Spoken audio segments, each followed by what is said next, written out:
With a casual Shane van Gisbergen victory at the Charlotte Roval in the rearview mirror, the championship contender count dropped to 8 as Bubba Wallace, Tyler Reddick, Austin Cindric, and Ross Chastain missed out on the NASCAR semifinal round. Now, the powers that be hit the reset button for the next 3 races as the stars of the NASCAR Cup Series descend upon Sin City for today's South Point 400. Kyle Larson punched his ticket here to the championship race back in 2023. Can he replicate that feat today from 6th? William Byron notched a victory at Vegas in the spring of 2023. Does he have what it takes to claim the checkered flag? Ryan Blaney saw his 2024 title bid interrupted by a rolling snake eyes and getting into an early crash.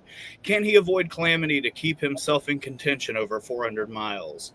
Joey Logano piloted his Pennzoil ride to a win here after a fuel mileage gamble from crew chief Paul Wolfe last year. The side of 2 playoff wins for the 22 team, can they use their cunning strategy to reestablish themselves as a title threat? Chase Elliott often finds himself out of sorts when visiting Vegas, finishing in the top 10 just twice since the beginning of the next-gen era. Will the 9 team overcome those hurdles and replicate their form from Kansas? Christopher Bell puts together winning performances at this track every single year of recent, but keeps coming up 1 spot short.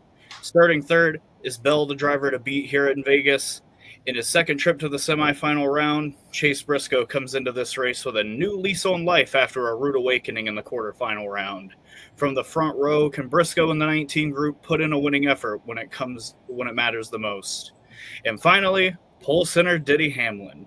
He enters the race as the winningest driver of the 2025 season and shows no signs of slowing down. With that ever-elusive championship in his sight, can Hamlin lock himself in amidst scrutiny both on and off the track? All these questions will be answered as the rest of the field is pushing all their chips into the center of the table for a victory today. In 267 laps over 400 miles, 1 victor shall remain. Welcome to Las Vegas in the NASCAR Cup Series, round of 8. Thank you so much, Tanner. That is Tanner Smith, editor of the Pit Box Press. Matthew Bro from GridNetworkTV.com. I'm Joe Samriego, and welcome to Grid Life Pre-Race for the South Point 400 at Las Vegas Motor Speedway. A big thank you to our Patreon investors calling the show, Mark, Robin, David, Matthew, and our newest one, Crystal, who signed up last week. A big thank you to everyone investing into Grid Network. Link in the video description to subscribe to Patreon, invest in us each and every month. You can also do YouTube Super Chat, buy me a coffee. We'll get your name on the leaderboard, and thank you the next time we go on the air. And GridNetworkTV.com for all our articles and across social media at Grid Network TV.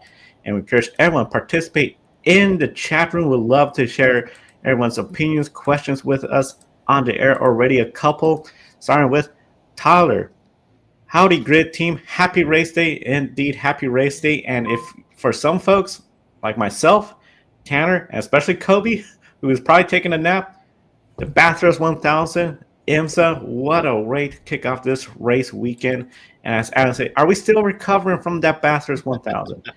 Yes. I got some extra coffee here. I think Kobe might be taking a nap right now.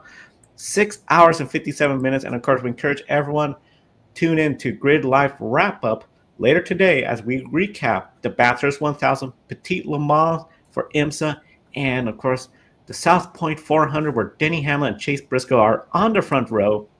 They're going to be leading the field to the green. And I know we've said this before, those two on the front row, Darlington, Briscoe, 2nd place. He went on to win that race. Gateway, Denny Hamlin on the pole. He went on to win that race. Now they're both on the front row again.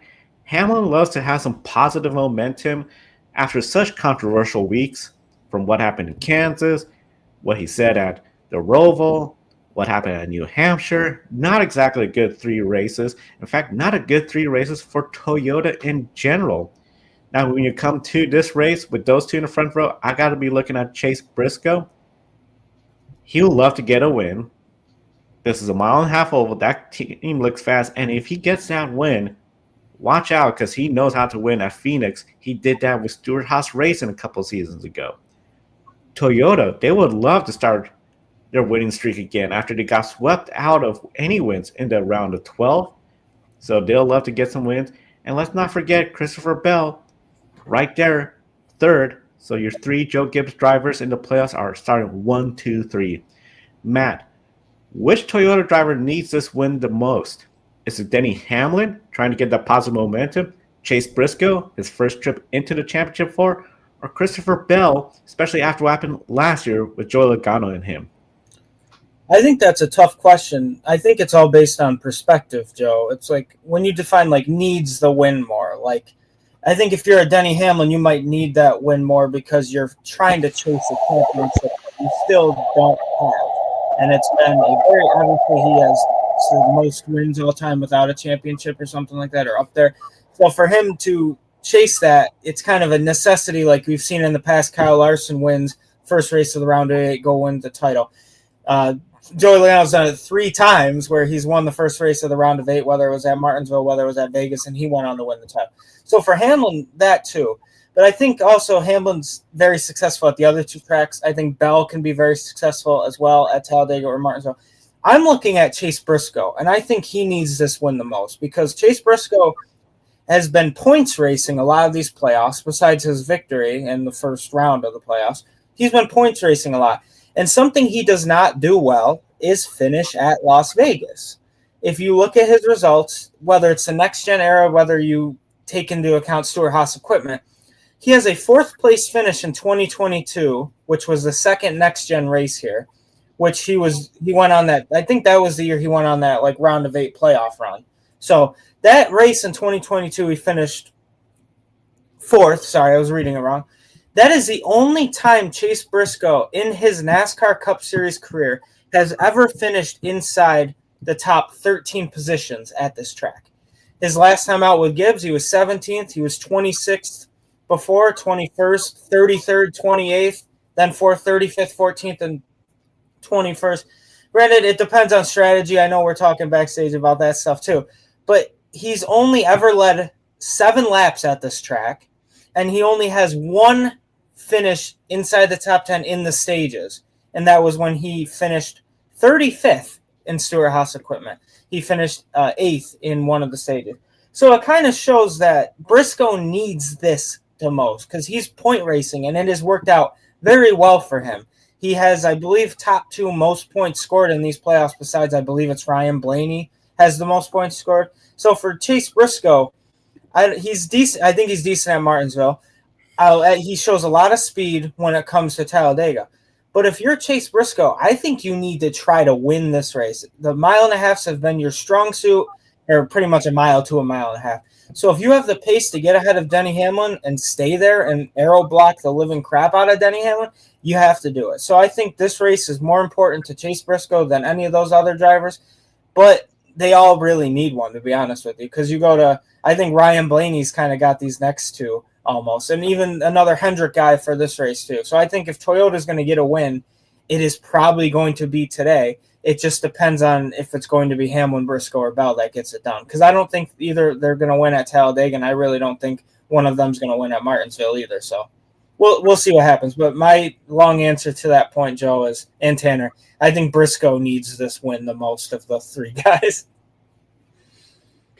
Yeah, and you kind of swayed me a little bit, to be completely honest, because, I mean, after my diatribe last week, I still think that Denny Hamlin is the guy that needs to win because that's what he thinks he needs to do. Denny Hamlin loves to put pressure on himself where there isn't any existing, so today would be a perfect day for him to go out there and, put it all out on the line in true Vegas fashion. I mean, what did he win? I think he said he won like ton of money when he was in Vegas last time. I think it was like $300,000. So he's used to gambling and coming out big in Vegas. So wouldn't really put it past him to go out there and try his luck. Playing high speed chicken out there with somebody. But with that said, Christopher Bell, this is the least of his concerns. As I mentioned in my intro, he has come second here in the last 2 years with a faster car. Last year, it was more so because of, some sort of tire strategy, some sort of fuel strategy, a little teamwork with Team Penske, Ryan Blaney in a damaged car pushing Joey Logano past Daniel Suarez to take the lead and ultimately put Logano in position to contend for a title at Phoenix a few weeks later. With that said, Talladega doesn't exactly shape up terribly well for him or Toyota in general because of their sheer lack of numbers compared to the Fords and Chevys. With that said, though, Bell obviously let Denny Hamlin have that win there at Martinsville earlier this year after taking the pole. I think that at the end of the day, like, Toyota does have a pretty strong record at Martinsville in the spring. It's just for some reason it doesn't always translate to the fall race, except in Christopher Bell's case when he won there in 2022 on a late race gamble on tire strategy.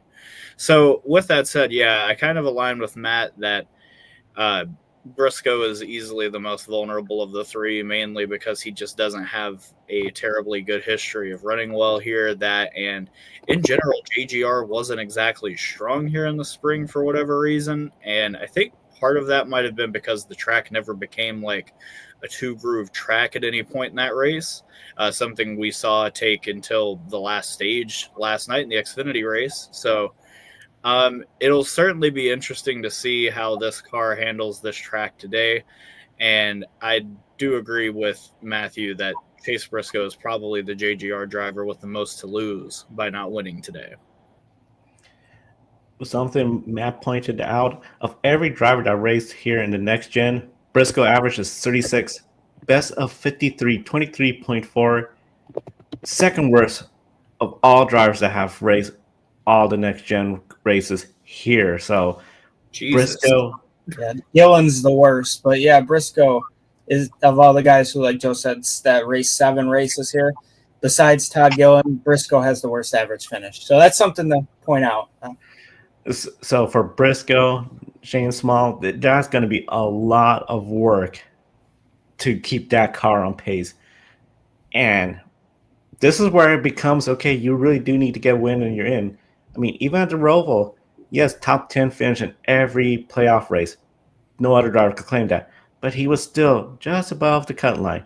Now he really needs to get this win to be above the cut line, because it's only going to take one driver out of the playoffs to get that win, and next thing you know, it's a bigger gap. Granted, look how tight it is. Kyle Larson, William Byron, +4, -4. Christopher Bell, Chase Briscoe, -14.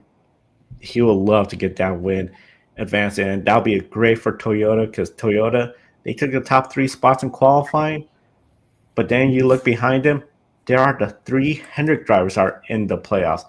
Elliott, Byron, and Larson, 4th through 6th. Of course, Chase Elliott, he stole that win in Kansas when any one of those Toyotas could have gotten that win. He snuck in there, got the win. Kyle Larson is coming off a 2nd place finish at the Roval, and he has won here in Las Vegas. I feel he has to be one of the favorites after Las Vegas.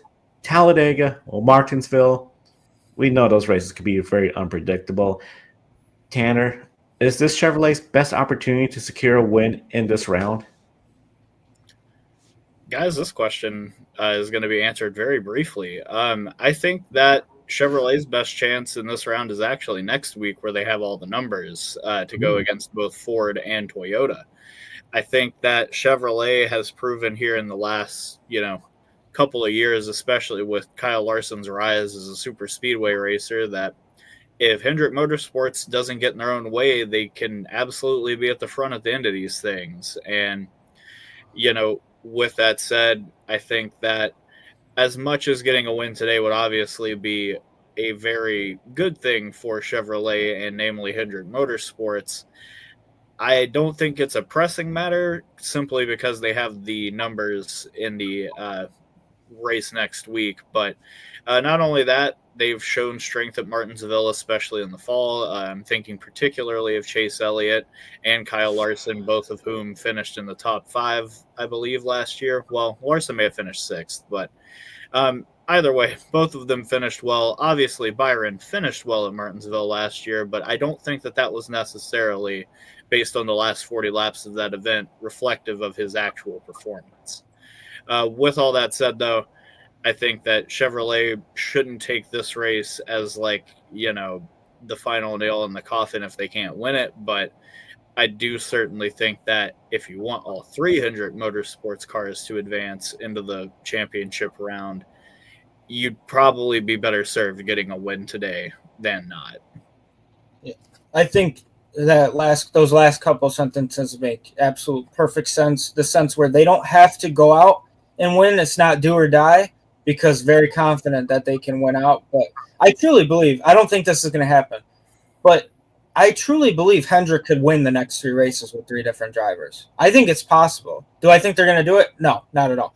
But it's likely that Kyle Larson goes out and wins at Las Vegas. William Byron commands the field at Talladega, and Chase Elliott pulls one, can't say out of nowhere, but wins at Martinsville. It could really happen, and I think Las Vegas could technically be Chevy's best, just in terms of how good William Byron and Kyle Larson are here.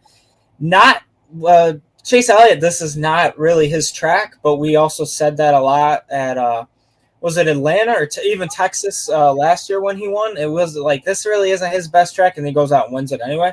So for that, it's not going to be a must-win type for these Chevrolet guys, but it is very likely, I think, in my opinion, that we see someone like Kyle Larson in victory lane, and then William Byron if Hendrick doesn't step on their own feet, like Tanner was alluding to, because it happens. Like, we're very likely that Hendrick can go from 1 car in the championship 4, all 3, or sometimes none. Depends on if Joey Logano wins at this race or someone like Ryan Blaney. I think Ryan Blaney is going to be in the championship 4 regardless. So I guess who takes those spots away from these Hendrick guys?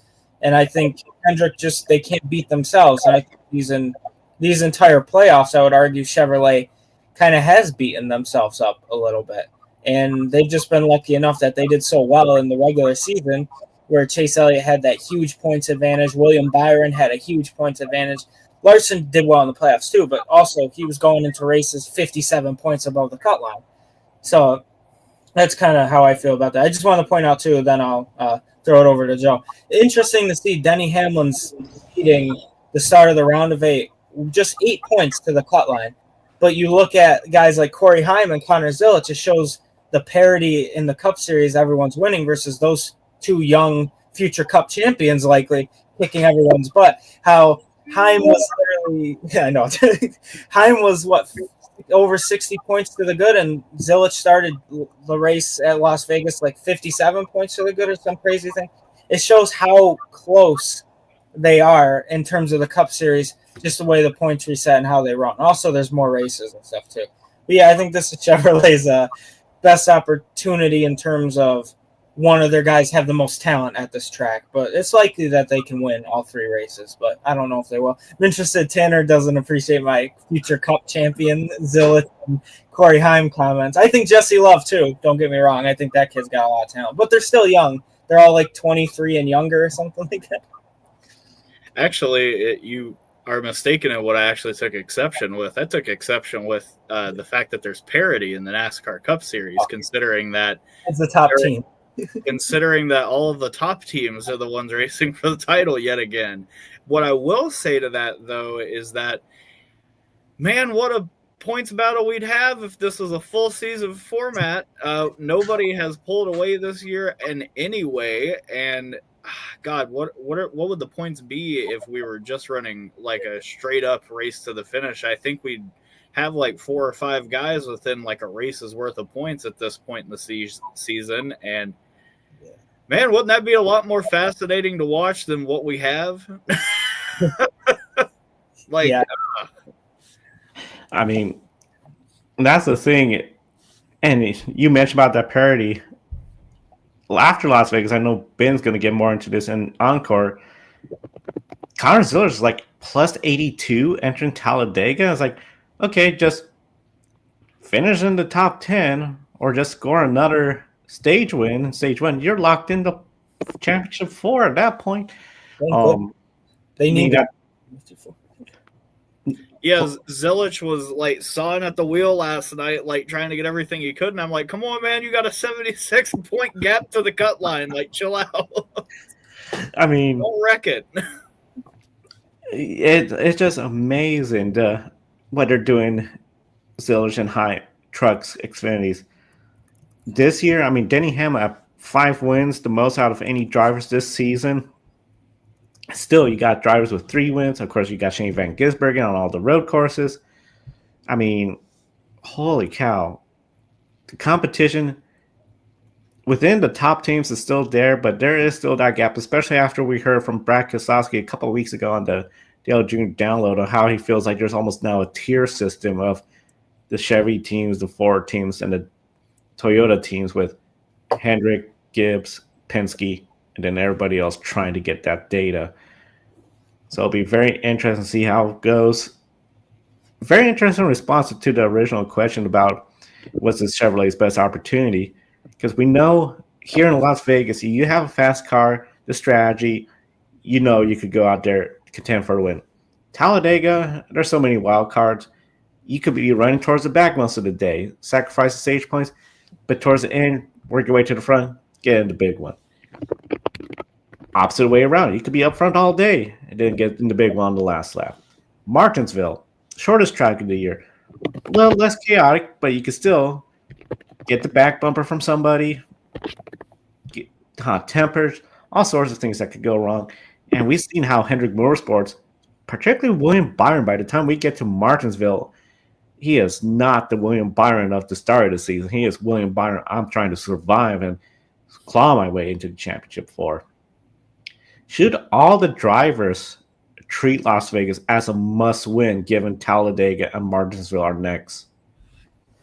I don't think so. And I remember the William Byron comment, Joe. I can't remember what we were talking about in our Slack chat, and we were all joking something like the William Byron falls out of contention. Oh, if the overall ratings in the NASCAR game, how they were like, oh, based on the full season, well, does William Byron drop tremendously after the halfway point in the season? That's what we were joking about. But no, I don't think all the drivers should treat this as a must-win, especially. Well, it's also tough, too. It's like you want to contradict yourself in the sense where there's only 8 points from the leader to the cut line, where if Denny Hamlin has a bad tire, bad pit stop, all of a sudden he's below the cut line. That easily can happen. So I guess you could say yes and no, but I think for guys like Chase Briscoe specifically, I believe he's 14 points to the cut line. And then Joey Logano I think could win anywhere. That's just how he is now. It's like it comes out of nowhere, but he does it, especially come playoff time.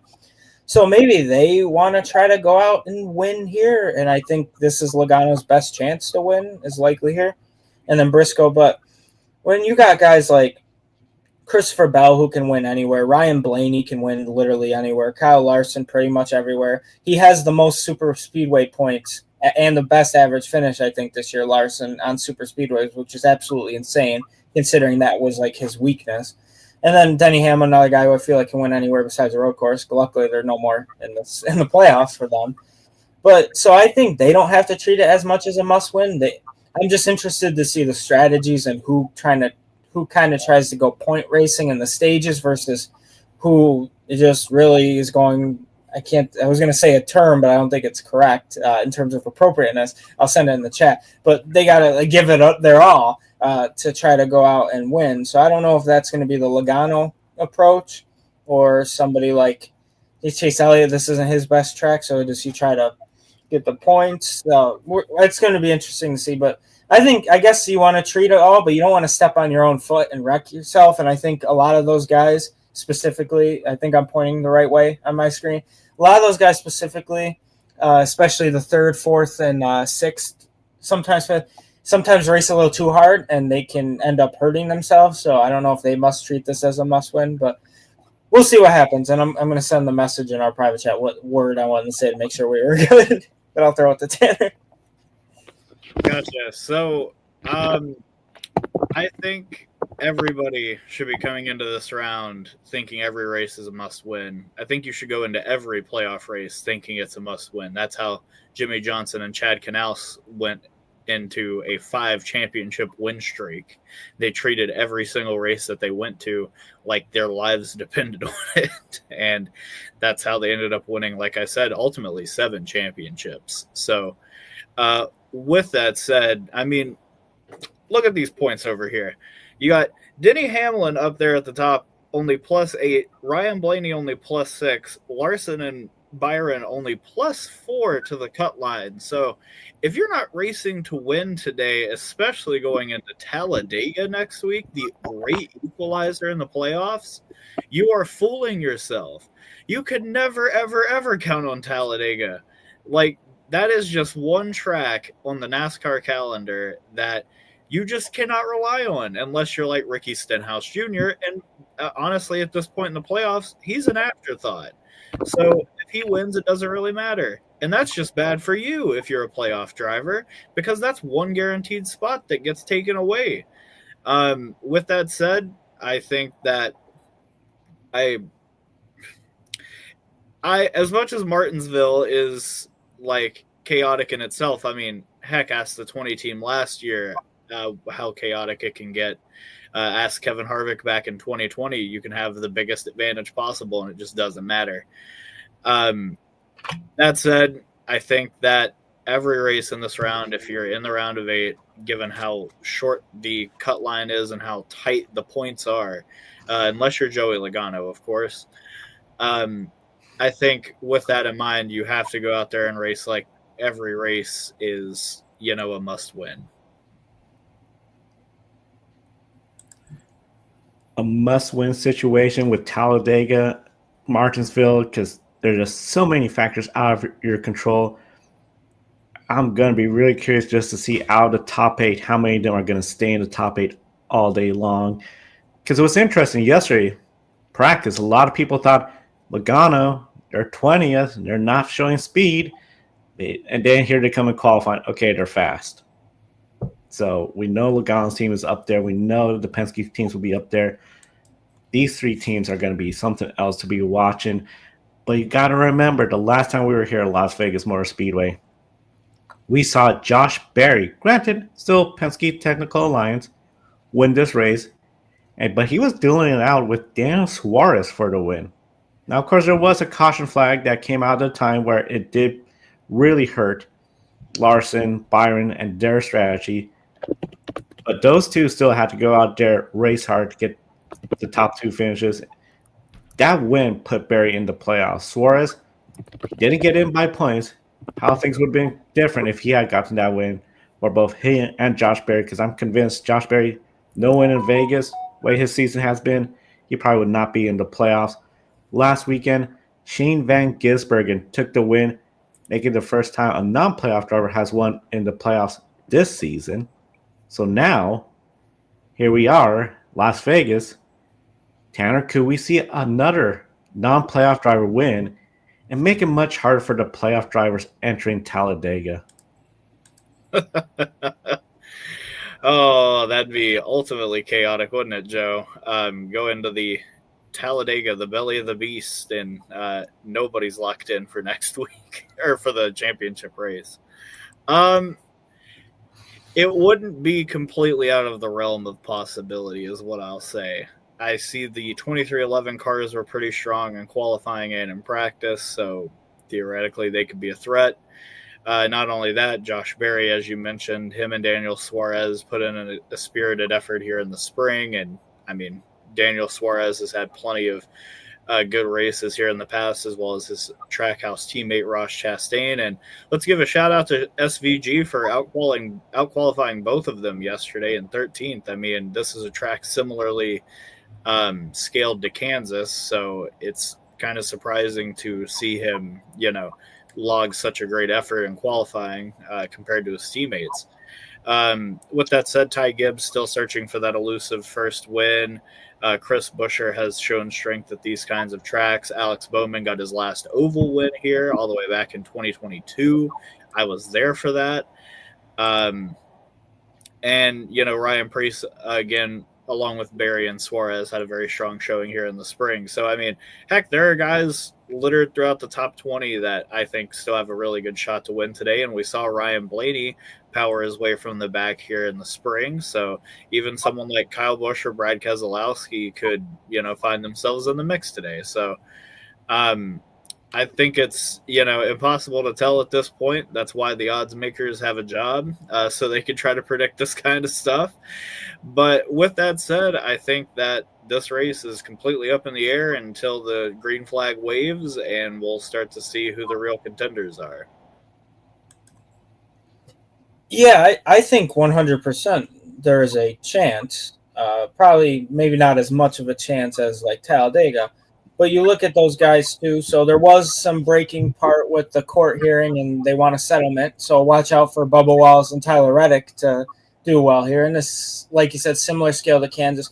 And I think a driver like Bubba Wallace, if he wins, I'm interested to see his reaction because he was a mere 150 feet away from inevitably being locked into the championship four if he came out and somehow won the Vegas race too. So that reaction with Hamlin probably still is going to have a bad taste in his mouth about that. But guys like Ross Chastain, I know he didn't qualify the best, 15th.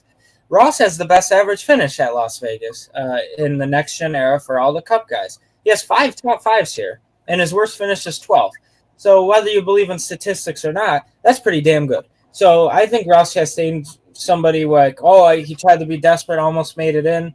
Whether you consider stuff about, Ford and the whole Cole Custer and everyone laying down, stupid race manipulation, regardless of what it is. Ross Chastain wasn't getting in. His tires were too old. But he's a guy who can come out and be like, I still got it. Let me go out and win. Shane's kind of taking the light away from in terms of the victory standpoint. But Ross is still that number one guy on the team. When he's not, obviously Shane's winning more, but Ross is finishing better literally every other time at every other track. But guys too, Alex Bowman, his last oval win, like Tanner had said, Bowman can come out and win. I think Ty Gibbs too. It's interesting. Ty Gibbs, this is one of his tracks, but just in terms of how Ty Gibbs and Alex Bowman are in that same realm in terms of that you have your top 3 on that team. You have the Hendrick with Kyle Larson, Chase Elliott, and William Byron, and then Joe Gibbs obviously as the Hamlin, the Briscoe, and the Bell. And then there's a little bit of a gap, and then there's Ty Gibbs or Alex Bowman. So he's starting 10th. He was fastest in practice, Ty Gibbs was. I don't know. I'm not confident he's going to win. I think he had his best chance earlier this year, and it didn't work out. But then you look at guys too. Chris Buescher can quietly get it done. He's starting 11th. It's not his best track, but it's not his worst track. Ryan Preece, like Tanner had mentioned, I would love to see Kyle Busch, but I don't know what they do in qualifying or practice with that. Kyle Busch has qualified 32nd. I mean, this is the Kyle Busch, the one that raced the legend car at the Bullring. That Kyle Busch, the one who is one of the greatest drivers of all time. Now he's not even qualifying in the top 30. Yikes. But it's obviously, that's a whole other conversation. But he's a guy who's really good at Vegas, his home track. So he won't be the one to get it done if it's a non-playoff driver. And I think it would be very fun for this playoff system to have a non-playoff driver or somebody who has been eliminated previously in these playoffs, whether it's Bubba, whether it's Reddick, Ross Chastain. I don't think Austin Cindric has a legit chance here, but I know Josh Berry won here once. One of those guys, if they could win, I think that would be really interesting heading into Talladega, because then if none of them win there, you have 4 wide open spots for the championship 4, which would be absolutely chaotic. But then again, I truly very confident in a guy like Ryan Blaney at a place like Talladega or Martinsville. Even here, honestly, it's Ryan freaking Blaney. Also, he's probably one of those guys. But yeah, sorry for the long tangent. Those are my guys who I think could win this race that are not in the playoffs. This is going to be a lot of fun with the playoffs. I think when you look at this racetrack, especially, anyone could really win. They have a good day. I'm very curious, though, because it seems like the playoff 8, they might be top 10 all day and top 8 potentially all day. We've seen how in Homestead years prior, your championship 4 were the same 4 that were running 1 through 4 at some point during the race.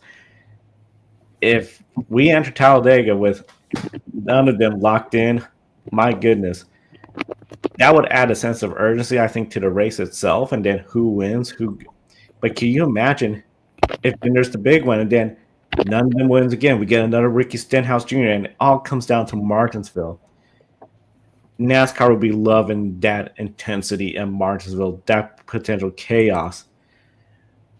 I think there is one bit of chaos they would sort of want to avoid, and that is sort of what happened last year when Joey Logano came in and stole the win from Christopher Bell. That move prevented Christopher Bell from advancing to the championship 4 because of the Martinsville miss. Then Logano, who used strategy to earn that win to get himself in the championship 4, goes on to claim the championship, and we have this big discussion of, is it legitimate, is it not? Now, it is an odd number year, 2025. He has this unique pattern of only getting in the even years. He does not want to wait for next year. He'd love to do it again, become a 4-time champion. But if Logano wins, first time in an odd year in the championship 4, but would this be a repeat of 2024 with one in, gets another win at Vegas, and now in the championship? Will that outrage be just as big? Matt, your thoughts on it? Yeah, it's actually crazy that I think we disrespect Joey Logano a lot personally. I mean, he's still, regardless of how he got his championships and because of the system, and he always wins the first race of the round of 8. So pretty much if you see Joey Logano win this race at Las Vegas, I would write him in as the favorite, regardless, just because for some reason when he wins the first race of the round of 8, he goes on to win the championship 3 out of 3 times. So for him, I don't think the outrage will be as bad, personally, because if there was no win in your in stuff last year, Logano would have missed the playoffs. I think he was 17th in the standings before the playoffs started. He was behind Kyle Busch, funny enough, who now Kyle Busch is taking a free fall, continuously free fall. I can't even talk now. But yeah, Joey, it would be interesting if he could make the championship 4. I think he's the most confident just because he knows the playoff system works kind of in his favor and his strengths. And he goes out there and proves it every time in this next gen era, too. 2 of the 3 times, making as soon as he wins the first race around 8, he goes on to win the championship. So it would be funny, odd year Logano. You don't really see it happen. But this year, he's definitely a little more deserving than he was last year, in my opinion. But yeah, champion's a champion regardless of how you crown it in this sport, especially with playoffs and motorsport for some reason. But yeah, I don't know if he's guaranteed to win, but he would be the favorite. But I for some reason this year, I just feel like even though he has been better this year, and I know last year, something feels a little different about it. Like I feel like he probably had a legitimate chance of getting eliminated every single round, and he didn't. And I think he's kind of like pulling the Briscoe is pointing his way in, but Logano's kind of just skating by little by little by little. And I think a win would definitely throw everyone off. But yeah, it would be interesting if he won, guys. I don't know how NASCAR would take it. I don't know if NASCAR would want that. I don't know what NASCAR wants. I don't think they do in terms of the playoffs. They want the action, but do they want to see the people who continuously bash this playoff system where you have a legit chance that someone like Hamlin, Blaney, or any of the Hendrick guys, or even Bell, have been the best drivers all year, and then Joey Logano, who's been probably the 8th best driver heading into one round and the 12th best driver heading into the previous round, how he would make it in. I don't know if that puts a nail in the coffin in the system, but I think what will is obviously trucks. If Heim doesn't win and Zilich not winning, Xfinity is going to definitely put a nail in the coffin. It might not kill it, but it will put a pretty one in there. But yeah, sorry for the rant. It's kind of a harder question to ask. I feel like I contradicted myself, but it's just weird. It's like I don't know if it would be a repeat. You can't guarantee it, but the odds are in Logano's favor when he wins the first race of the round of 8. He is 3 for 3. So would he be 4 for 4? I don't know, but. Yeah, that's all I got. Well, Matthew, your math is actually incorrect. Oh, He's good. actually 3 of 4. He won the very first round of 8 race in 2020 as well when he held off Harvick for 30 laps at Kansas. Yes. Which leads me to who is actually the championship favorite coming into the round of 8 based on how all of this is playing out. Chase Elliott. Thank you. Yeah. I'm only mildly kidding. With that said, though, I don't think Joey Logano showed enough pace at Phoenix in the spring or just in general throughout the year to really call him a true contender for this title. Yeah, you all can put me on cold takes exposed if he goes on to do it. I'm just kind of apathetic at this point because this championship battle, as I mentioned earlier, is just so goofy. Like, we've gotten to this point in the season.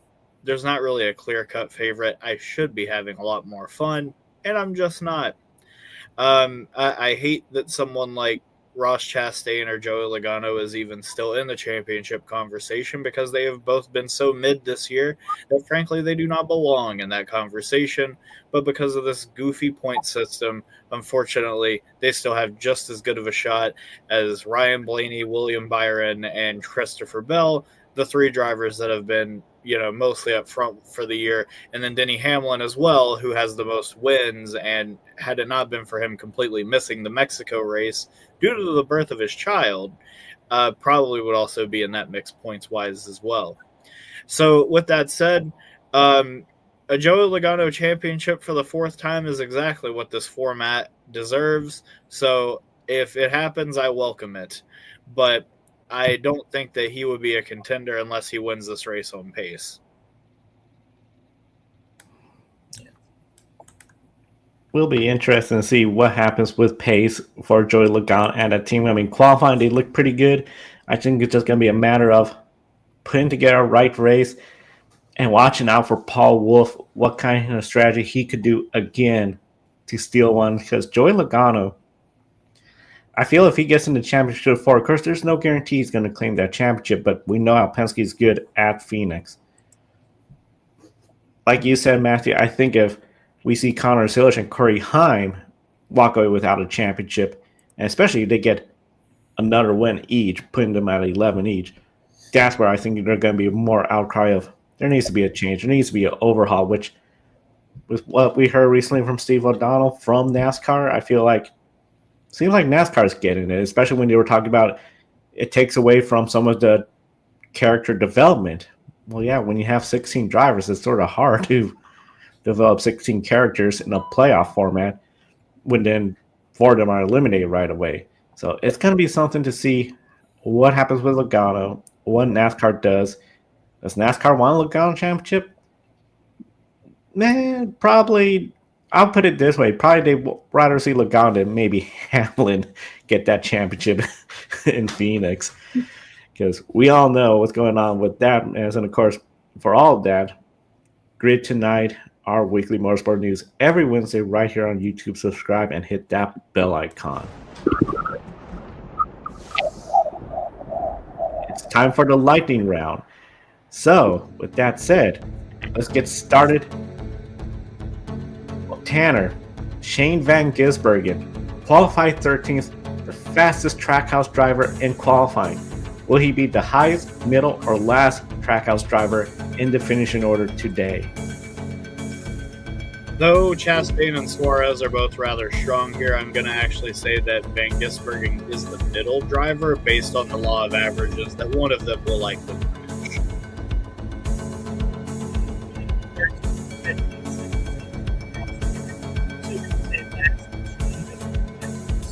Has more Trackhouse performance in him, and I think it's going to be today with probably a top 15. But I think Ross is going to finish at the top 8. I'm going to go with Chastain being the middle. I just think Suarez might have a rough race. Chastain, I think, will be the lead one. Matthew, Kyle Busch, starting 32nd. Is this a lame duck status situation for him? Or could that team be trying some experimental setups, looking into new stuff for 2026? I hope that's their excuse. I don't know what the hell's going on with that. Kyle Busch is one of the best of all time, and for him to be that is very good. So I think maybe they're going to have, was it Lewis Hamilton? I'll try to make this point as quick as possible. Was it Lewis Hamilton a couple of years ago where George Russell had beat him in the standings and they said Lewis was experimenting on stuff, and then the next year he went out and won 2 races, and I think George had a race too. Maybe they're doing that. I don't know. But they're clearly not warming the seat up for Jesse Love or Austin Hill. So for Austin Dillon's seat specifically. So I'm interested to see what they're doing. It's probably experimenting. I hope that's their excuse. And if it's not their excuse, they should run with that excuse. I mean, if that's the case, that it's just been them experimenting, have they been experimenting all year? Like, these poor qualifying efforts have happened the whole season, so I have no reason to believe that this is, Andy Street, performing witchcraft that has them in 32nd. It clearly is their performance, and unfortunately, that's just the state of their equipment at RCR right now. It's just not where it needs to be a winning team. I think they're in a lame duck. I don't see anything really coming out of what they're going to gain, if anything. Bubba Wallace, Tyler Reddick, they are starting in the top 10. Will they be in contention for the win, though, Tanner? Yeah, absolutely. I mean, they've been strong here in the past. They should be strong today. 100%. Don't really need to add more to that. I think they'll both be in contention all race long. They'll be the two non-playoff drivers inside the top 10, I would say, for most of it, besides Ross. I make that unanimous. I think they'll be the top two non-playoff drivers throughout the day. Catherine Legg, she's in the race. Starting last, she qualified. She was 2 seconds off the pace of the pole sitter. Matt, are they realistically looking at a finish outside the top 30? Yeah. Unfortunately, yeah. I love to see Catherine Legg in the sport. It's very exciting. But, yeah, when you're 2 seconds off the pace in practice and qualifying, it's just kind of like, yeah, you don't really expect much. I feel like this came out of nowhere. So it would be cool if she finished like 29th or something inside the top 30. But, yeah, I really don't think they will, unfortunately, for that organization.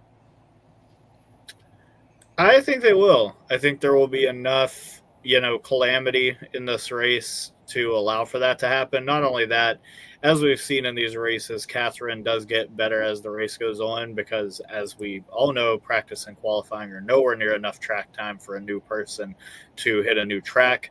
So I think that Catherine will probably get like 27th. That would be my line for her today.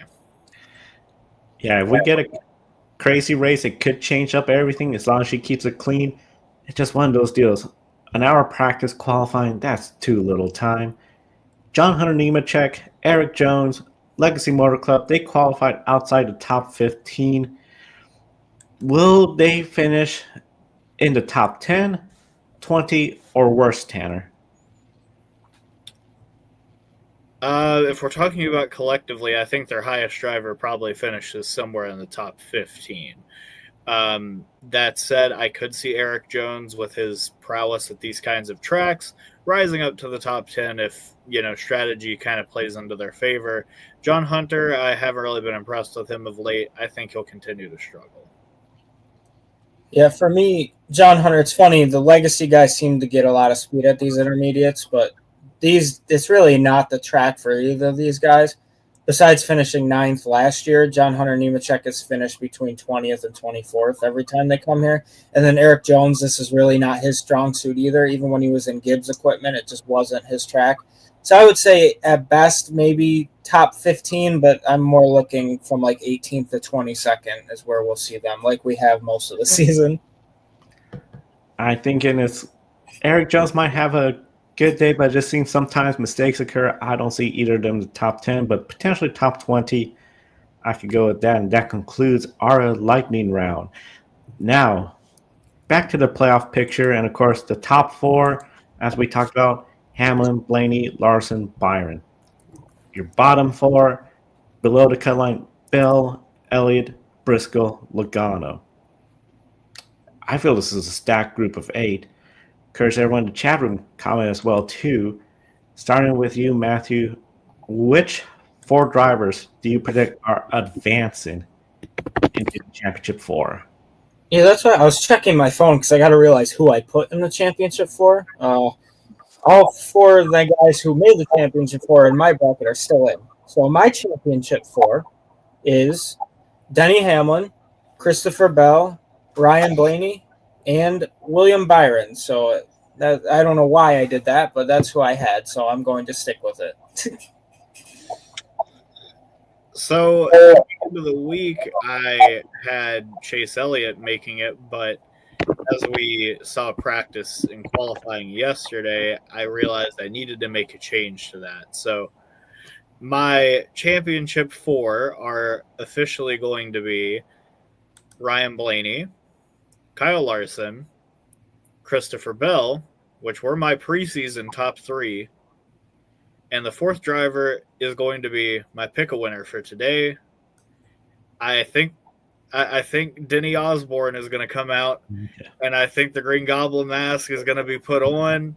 I think the pole sitter is going to come away from Vegas with a massive jackpot and claim a spot in the championship race with a victory in today's South Point 400.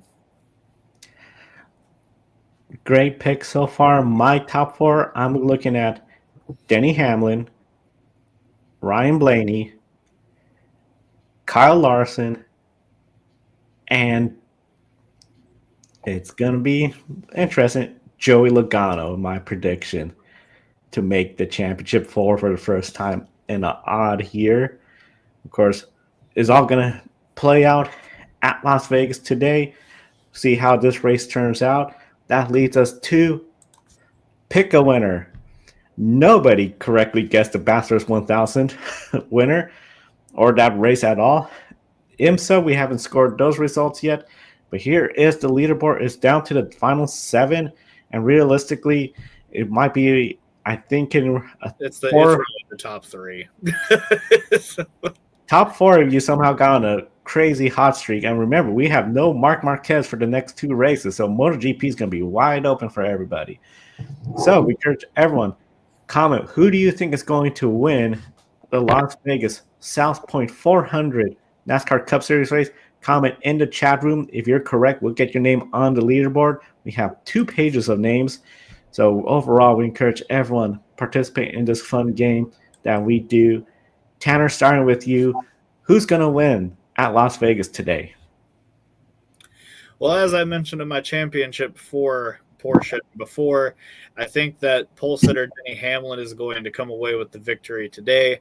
I don't think that he will have one of his drivers to contend with at the end of this event to go out and wreck them. So hopefully he will have a clear conscience coming to the checkered flag today and claim that ever elusive 60th victory and propel himself into the championship.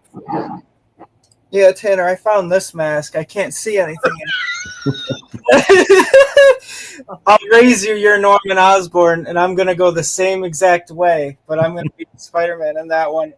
I'm going to go Denny Hamlin as well for this one. I used to fit into that. I can't believe that mask. God, I've gained so much freaking weight. Holy crap, my face is sweating now. But yeah, I'm going Denny Hamlin too. 2 Denny Hamlin picks. I was thinking of Hamlin, but I'm gonna go for more chaos. I'm gonna go for the driver that I assume if he wins, it's gonna be 2024 discussion all over again. Add on to what happens with Connor Zillers, Corey Heim. I'm going with Joey Logano to steal the win and just throw chaos into this playoff picture. And for the rest of the week, especially NASCAR radio, I could just already hear those phone calls coming in. That's going to be a lot of fun. In the chat room, we had Tyler. My prediction for the Vegas winner is also going to be at Phoenix. That's great. Tyler, let us know, who do you think is going to win? Try to get your name on the pick-a-winner leaderboard. Adam, his pick-a-winner, Kyle Larson. That's a good pick-a-winner too. He won there earlier. No reason why he can't do that. So overall, we got some good racing today. Las Vegas Motor Speedway. I think this is just going to be a lot of fun to watch. That's going to be much later today. So still not enough time to watch the entire Bathurst 1000. But if you haven't seen some of those clips, check it out. And of course, you have plenty of time. Subscribe, hit the bell icon so you don't miss any of our programs here. Follow gridnetworktv.com. Matthew Rose articles will be posted up there each and every week following the race. And of course, on social media, Grid Ranking. Alex Polo is already the champion, but the Grid Endurance Performance Index under the hashtag Grid Endurance, updated every Wednesday, going strong, and of course, pick a winner. And once again, from Crystal, Matthew, David, Robin, Mark, Michelle, and Colin for investing in the Grid Network, thank you so much for doing that.